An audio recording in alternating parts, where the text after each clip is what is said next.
بسم اللہ الرحمن الرحیم۔ چوڑیاں پہن کر نماز پڑھنے والی عورتیں یہ بیان ضرور سنیں اور حضرت عائشہ صدیقہ رضی اللہ تعالی عنہا کا فرمان ضرور سن لیں۔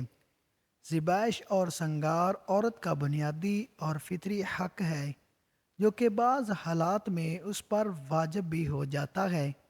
بہرحال بننا، سنوارنا، میک اپ کرنا عورت کی فطرت کے عین مطابق ہے، لیکن موجودہ زمانے میں نت نئے فیشن اور مقابلہ حسن کی دوڑ نے عورت کو بناؤ سنگار کے معاملے میں حدود سے آگے نکال دیا ہے۔ اسلام عورت کے بناؤ سنگار کا قطعی مخالف نہیں ہے، لیکن وہ عورت کو شو پیس بننے یا بنانے سے روکتا ہے، اور یہ قید لگاتا ہے کہ اس کا بناؤ سنگار دنیا کو دکھانے اور شو پیس بننے کی بجائے صرف ایک ہی مرد کے لیے ہو، اور اس بناؤ سنگار کو اس کے محرم ہی دیکھ سکیں، اور وہ بھی مکمل آداب کے ساتھ دیکھیں۔ رسول اللہ صلی اللہ علیہ وآلہ وسلم کا ارشاد ہے کہ جو عورت خوشبو لگا کر باہر نکلے، اس کا گزر لوگوں کے پاس سے ہو اور وہ اس کی خوشبو محسوس کر لیں، تو یہ عورت بدکار عورت کی طرح ہوگی۔ جب کسی لڑکی کی شادی ہو جاتی ہے تو ہمارے معاشرے میں چوڑیاں پہننے کا ایک رواج ہے کہ نہیں دلہن چوڑیاں پہنتی ہے، اور چوڑیاں پہننا اتنا ضروری سمجھی جاتی ہیں کہ اگر چوڑیاں نہیں پہنی تو یہ سمجھتے ہیں کہ چوڑیاں نہ پہننے سے شوہر کے اوپر کوئی پریشانی ہو سکتی ہے، اور یہ شوہر کی طرف سے ہوتی ہے۔ شوہر جن کے ہوتے ہیں وہ چوڑیاں پہنتی ہیں، جن کے شوہر نہیں یا شوہر کا انتقال ہو گیا تو پھر وہ عورتیں چوڑیاں نہیں پہنتی ہیں۔ تو چوڑیاں پہننا کتنا ضروری ہے، پہننا چاہیے یا نہیں پہننا چاہیے؟ آج کی اس ویڈیو میں ہم آپ کو بتائیں گے چوڑیاں عورتوں کا ایک فیشن ہے، یعنی کہ عورتیں چوڑیاں پہنتی ہیں اس بنیاد پر کہ وہ ایک فیشن، اور یہ فیشن خصوصی طور پر شوہر کے لیے کیا جاتا ہے۔ ویسے تو ہر سنگار شوہر کے لیے ہوتا ہے، یہ ہر عورت جانتی ہے۔ ہر عورت یہ کہہ رہی ہوتی ہے کہ ہم اپنے شوہر کے لیے میک اپ کر رہے ہیں، لیکن ایسا ہوتا نہیں ہے۔ اگر واقعی کوئی عورت اپنے شوہر کے لیے میک اپ کرتی ہے تو پھر وہ اسپیشل رات کے لیے تیار ہو، رات کو میک اپ کر کے سوئے، کیونکہ رات میں ہی اس کا شوہر گھر ہوتا ہے، تو پھر اس میں کوئی گناہ بھی نہیں ہے۔ جو عورتیں شوہر کے لیے میک اپ کر رہی ہیں تو وہ جائز ہیں، اور اس میں اس عورت کو ثواب بھی ملے گا۔ اور اگر کوئی عورت اس نیت سے میک اپ کر رہی ہے کہ ہم گھر سے باہر جا رہے ہیں، لوگ ہمیں دیکھیں گے، تو یہ بہت بڑا گناہ ہے۔ اور اگر عورتیں یہ سوچتی ہیں کہ اگر ہم باہر بغیر میک اپ کے جائیں گے تو ہمارے شوہر پہ ہی الزام آئے گا کہ ان کا شوہر ان کو کپڑے اچھے نہیں دلاتا ہے، تو اپنے شوہر کی عزت کے لیے اچھے کپڑے پہن کر میک اپ کر کے جانا بہت اچھی بات ہے، لیکن آپ خیال رہے کہ نامحرم آپ کو نہ دیکھنے پائیں۔ آپ کے جو محرم لوگ ہیں وہ آپ کو دیکھ سکتے ہیں، اور اسی طرح چوڑیاں بھی شوہر کے لیے ہی عورتیں پہنتی ہیں جب تک شوہر حیات رہتا ہے۔ اگر کسی شوہر کا انتقال ہو جاتا ہے تو پھر عورت اپنی چوڑیوں کو نکال دیتی ہے۔ صرف چوڑیاں نہیں بلکہ سارا ہی میک اپ شوہر کے لیے ہی ہوتا ہے، اور یہ ظاہری سی بات ہے کہ یہ ایک رواج ہے، یہ قرآن و حدیث یا شریعت میں نہیں ہے۔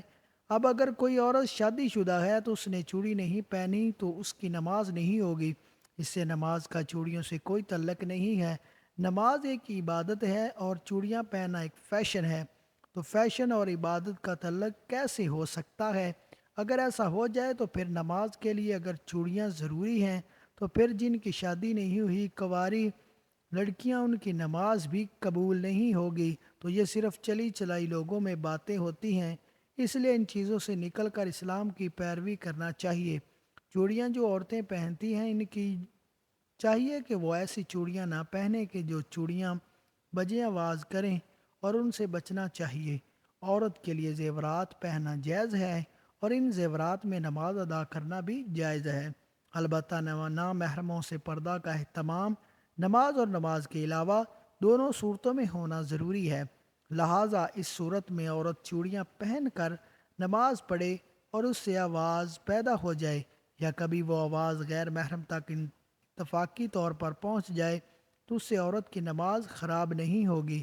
حضرت عائشہ صدیقہ رضی اللہ تعالی عنہا عورتوں کے بغیر زیور نماز پڑھنے کو ناپسند فرماتے اور فرمایا کرتی اگر وہ اور کچھ نہ ہو تو ایک ڈوری ہی گلے میں لٹکا لے۔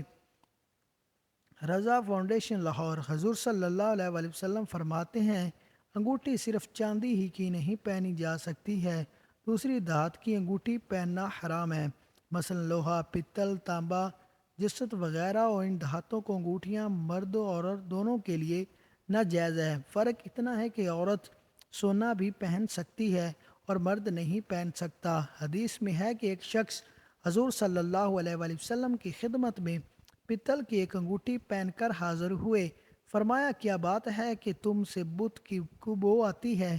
انہوں نے وہ انگوٹھی پھینک دی۔ پھر دوسرے دن لوہے کی انگوٹھی پہن کر حاضر ہوئے۔ فرمایا کیا بات ہے تم پر جہنمیوں کا زیور دیکھتا ہوں؟ انہوں نے اس کو بھی اتار دیا اور عرض کی یا رسول اللہ صلی اللہ علیہ وآلہ وسلم کس چیز کی انگوٹھی بناؤں؟ فرمایا کہ چاندی کی اور اس کو ایک مسکال پرانا کرنا۔ حدیث کی روح سے چاندی کی انگوٹھی مردوں کے لیے حلال ہے اور سونے، لوہے اور پتل کی انگوٹھی ان پر حرام ہے۔ سیدہ اعلیٰ حضرت رحمۃ اللہ علیہ ارشاد فرماتے ہیں یہ ہاتھ خوائے پاؤں میں تانبے، سونے، چاندی، پتل، لوہے کی چھلے یا کان بھی میں بھی بالی یا بوندیاں، سونے، خواہ تانبے، پتل، لوہے کی انگوٹھی اگرچہ ایک تار کی ہو یا 4.5 ماشے چاندی یا کئی نگ کی انگوٹھی یا کئی انگوٹھیاں اگرچہ سب مل کر ایک ہی ماشا کی ہوں گی، یہ سب چیزیں مردوں کو حرام ہے اور ناجائز ہے۔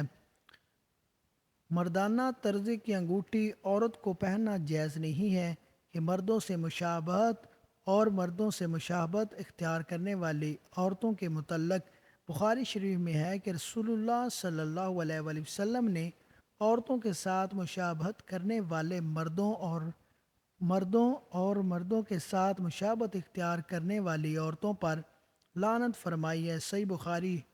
ہم امید کرتے ہیں کہ آپ کو اس بات کی سمجھ آ گئی ہوگی زیورات میں مردوں اور عورتوں کے لیے کیا جائز ہے کیا ناجائز ہے، اسی لیے ہر وہ چیز استعمال کریں جو آپ کے لیے بہتر ہے، جس کی دین اسلام ہمیں اجازت دیتا ہے۔ دعا ہے کہ اللہ پاک ہمیں دین کی مکمل سمجھ نصیب فرمائے اور ہمیں